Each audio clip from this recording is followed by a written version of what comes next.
The film opens with footage of American citizens being interviewed on the streets and asked their opinion about the death penalty. The public believes the law shouldn't have the right to dictate whether a prisoner should live or die. As the public's opposition grows, the government amends the death penalty law and changes from hanging criminals to sending them to an island known as Terminal Island. On this island, the banished criminals are left to survive and fend for themselves until they pass away naturally. That honestly sounds worse than the penalty itself. The scene then shifts to a criminal named Carmen Sims, who's being taken to the island by a police officer.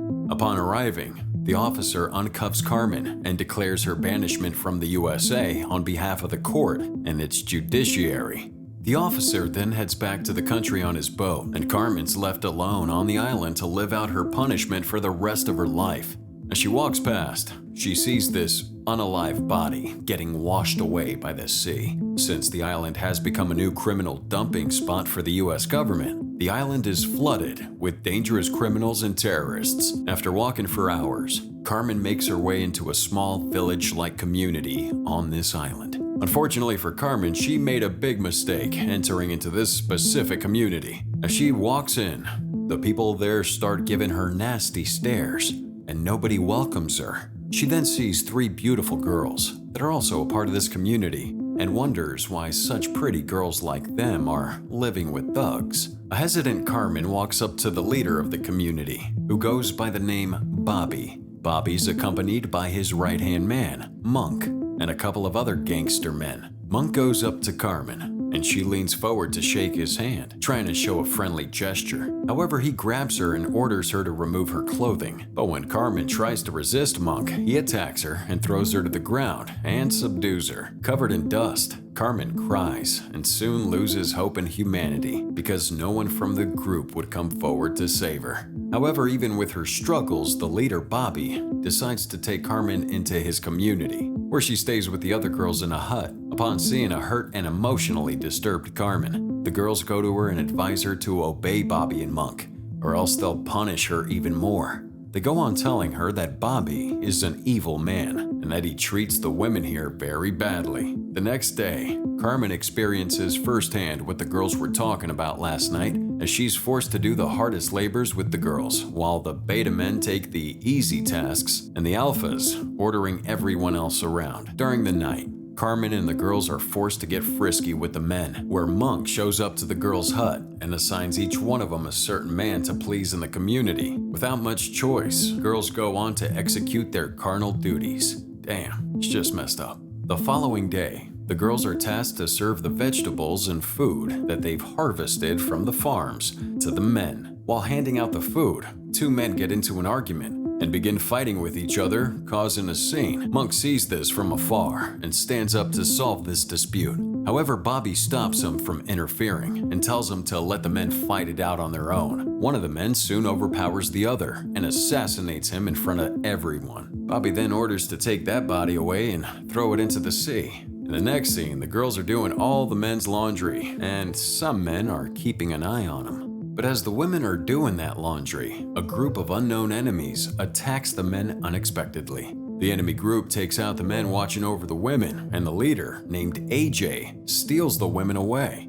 Turns out AJ's a good guy, and he and his people are actually runaways from Bobby's group. It's revealed that AJ and his men grew tired of Bobby and Monk's exploitation of the community and didn't like how they were being treated. So one day they decided to escape and ended up finding their own way of living. AJ goes on to say that his community wants vengeance on Bobby and his men for what they put him through. Now, as the days pass, the girls are well taken care of and are treated as equals in AJ's community. Gradually, the girls integrate themselves in and become part of his group. In the following days, Carmen soon falls in love with AJ and starts spending all her time with him. The other girls also find love with men and start living happily together. But one day, Bobby's men catch AJ and his community by surprise and attack him in hopes of stealing the girls back. AJ and his men courageously fight these thugs, and after losing a few men, they successfully manage to escape and find safety. The next day, the group mourns over the loss of their fellow men,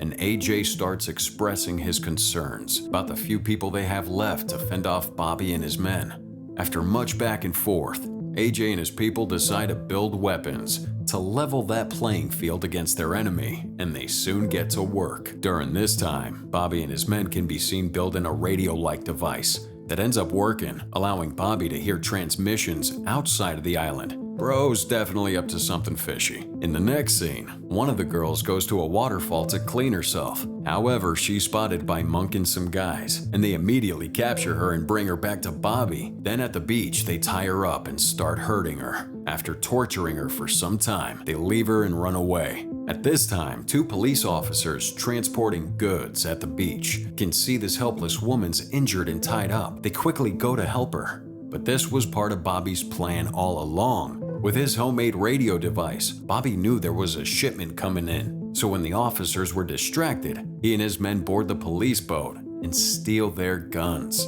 They soon take out the policemen around and proceed to hunt AJ's community down. Bro is straight up evil. But little did they know, AJ and his group were on a cliff watching everything. So they decided to counterattack by taking out one of Bobby's men, who was guarding the boat and supplies alone with a blow dart. AJ and his squad then steal weapons, supplies, and leave. Bobby then learns about what AJ's done and starts coming up with a plan. Back at AJ's side, the group comes to an agreement to infiltrate Bobby's base the next day. So when the morning comes around, they start invading their enemies, catching them off guard. Soon they're taking out one enemy at a time, and we're on a winning streak. Until Monk sees this and starts attacking him back. Not long, Bobby's men get alerted of this issue and start also attacking AJ. AJ's group soon gets outnumbered, and they're forced into hiding once again. But turns out one of the girls in the group is a traitor and starts waving a red flag revealing their whereabouts to Bobby. Bobby starts shooting and manages to take down some of AJ's guys. With no choice, AJ and his team come up with a new plan of attack